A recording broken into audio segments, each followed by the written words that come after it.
All right, hopefully you can see this. This is the front cap, a 30 cal front cap. Front cap.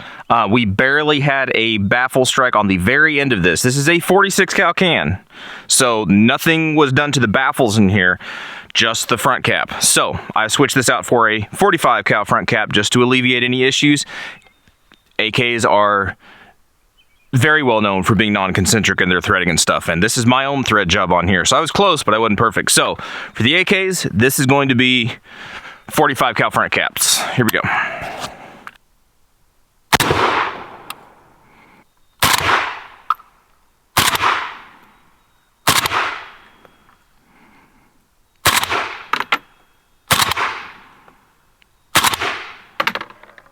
Okay, she actually ain't bad. There's a little bit of pushback blast. Probably could tune that up with the adjustable gas piston in here. Not bad. Actually, pretty nice. No ringing. That's good. That's impressive. That's actually impressive. Okay.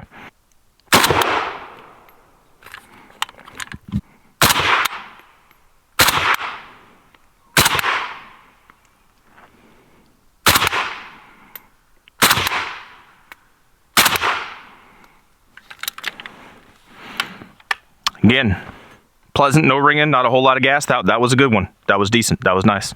All right, stepping it up to a 308.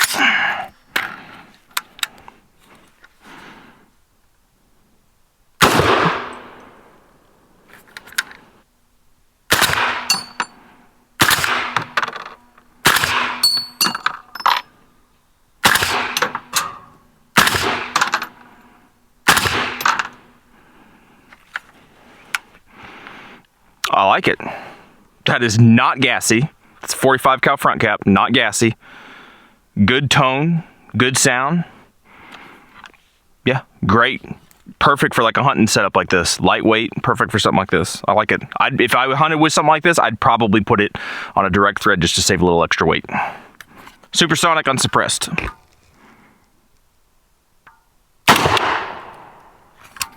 We got 3 supers, 3 subs.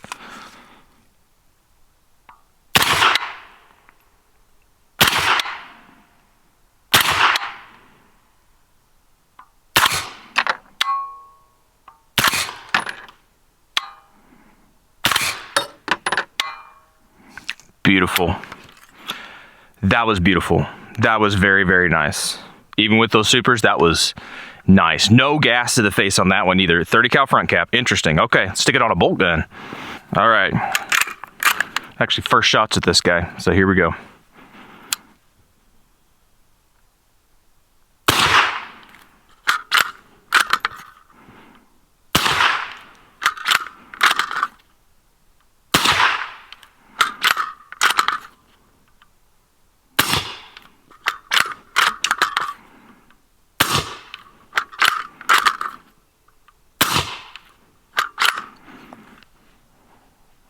Very nice. Okay, so yes, 300 Blackout. That guy actually did really well. Surprisingly, he did very well. This is not an adjustable gas block on here. This is like a 6-inch barreled. I think I got a video on this. This is my jailbroke sugar weasel. Not a sugar weasel. Doesn't have any single specific part that is part of the sugar weasel, I think. Maybe the grip. But either way, this is my clone version of it. And it's taken a while to get it tuned up to where it will work without an adjustable gas block, and it did today with the 7 rounds that we shot, which isn't saying anything. But it sounded really nice on 300 Blackout. That's what it is with supers and subs, both of them. They sounded good. I didn't have ringing with supers. Sometimes supers out of the 300 Blackout, those can still be relatively loud. These weren't. It was actually nice. This is the new boy on the block. This is the bolt action 300 Blackout. Not as quiet on 300 Blackout subs as I thought it was going to be. It's still quiet. I might just need to get some better subsonic ammunition because I feel like there was still a crack. Could be the barrel length. That could be a contributing factor in there. But as far as hearing safe, supers and subs all day long. This was great. I didn't have any problem with it. It was nice. It was very nice. And obviously, 0 gas to the face. It's kind of a joke because it's a bolt gun. I'm Trying to lighten the mood, sorry. Anyway, the other guns, the 20-inch AR-10, that guy did very well.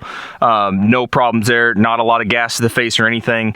It would be perfect for a hunting setup, I think. If you hunt with 308, or even if you, I guess if you use a 6.5, I didn't bring one out today. But if you hunt with a large frame, called a large frame AR-15, that'd be great. That'd be a great hunting can. Lightweight, stick it on a direct thread. I think you'd be very, very happy with that. The AKs actually work well. I was pleasantly surprised. Sometimes these shorty little guys like this Papin 92, I think they're 10-inch barrels. Sometimes they can be a bear and a half to suppress. We did have an issue with the front cap. Oh, he's on there now. With the 30 cal front cap, again, concentricity of threading of barrels and stuff on these guys. I fired one round, I checked the front cap, and sure enough, there was a little ding in it, right? Not catastrophic, not horrible, it's not ruined or anything like that, but you could tell it dinged it a little bit, and I was like, nope, I'm not gonna send the rest of these rounds down there and potentially damage the can. The can is a 46 cal, I think is what it is. So it's a large bore can, so no baffle strikes. It was just that 30 cal front cap. So for the AKs, and then again, I think for the 308, those were using 45 cal front caps. So just so you know, if that makes any difference to you guys, that's just some information for you guys. But as far as sound suppression, it swallowed up the mega blast of these guys, so it did very well. So anyway, I'd love to hear back from you guys. What do you think about the Rambling Man from Resilient Suppressors on the 30 cal host? Which one do you think it sounded best on? Would you use it on these, or would you stick it more on, like, you know, kind of its more specific role of a PCC or a 9mm can, or 45 cal can? It's 45 cal can. But what would you use it on? Do you think it did well on these 30 cal stuffs? Let's go talk about it in the comments and check it out. Let's go.